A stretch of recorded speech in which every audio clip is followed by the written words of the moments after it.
So, nami diri karon sa vineyard. Bitaw diri sa Kuan, Valencia. So, nani ang dalan din hi. Kay mubo man namong sakyanan, pati ning isa ka van. Maghulat mi og sakyanan. Sakyanan nga provided gihapon sa Sir, unsa ni Shashe Vineyard. So, nani ang dalan guys, oh. Dani. Rough road siya, sugod gyud dito sa pasulod sa main road. So, kung taas ra yung sakyanan, makalabang ra mo diya sa kuan. Pwede pon motor, naagyanan sa motor. Kung taas yung sakyanan, makalabang ra mo. Makalabang ra mo sa sapa. Or amo ang mga mugbo nga sakyanan, dili kalusot. Waiting sa magkuha sa mua kay tabok pa diha oh.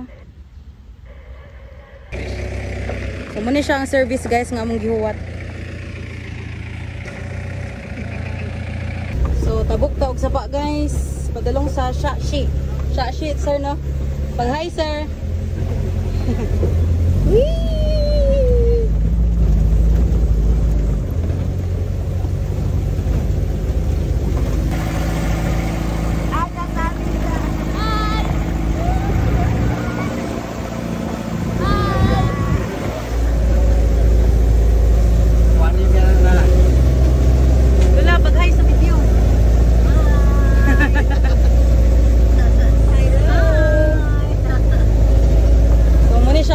Guys, nabaliktad na ang this way.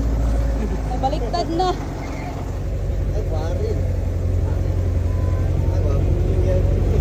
Ini ang dalan guys. Tsada ha kasi dada magyapon ang view diri oh.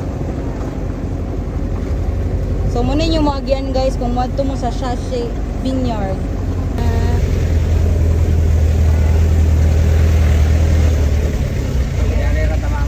Okay, thank you.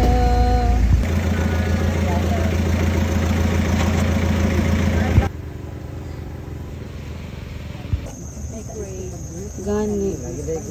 Hala ka, di ko so na grapes. Pwede man mag-harvest. Pero timbangon dayon.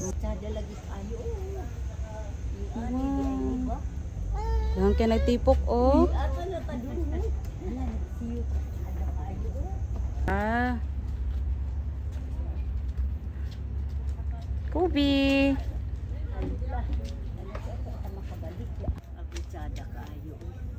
Di man di ay no? Yay! Kasa ilaga ko ya?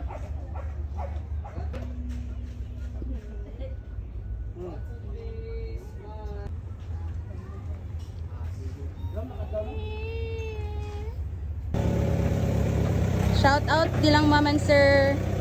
Kang baby po do. Isa na siya sa owner. Siya si Shikai. Hi!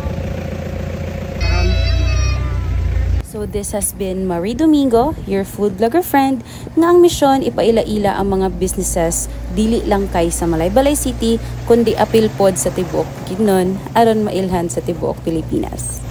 #BiteQueen ng Bukidnon.